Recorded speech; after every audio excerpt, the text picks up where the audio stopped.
আসসালামু আলাইকুম এভরিওয়ান, সবাই কেমন আছেন? আলহামদুলিল্লাহ, আল্লাহ তাআলা অশেষ রহমতে আমি ভালো আছি।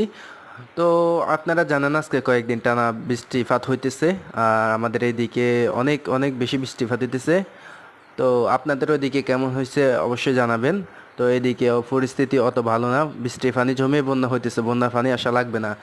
তো কাজের অবস্থা তো জানেন, 12টা বেজে গেছে। এই ঘন ঘন বৃষ্টিপাতের কারণে কাজ বন্ধ সব। তো কি করব, বাসা বসে আছি একা একা। তারপর ছাদে গেলাম একটু। তো ছাদে যাওয়ার পর দেখেন ছাদের কি অবস্থা, পাতা, তারপর শ্যাওলা পড়ে, পুরা ছাদ অপরিষ্কার হয়ে গেছে। তো দেখেন বাড়িঘরের কি অবস্থা। তো আপনারা বৃষ্টির দিনে কেমন এনজয় করেন অবশ্যই জানাবেন। তো আপনারা সবাই কেমন আছেন তাও জানাবেন। তো এই তো আপনাদের সাথে তো ঠিক আছে, আসসালামু আলাইকুম রহমতুল্লাহ।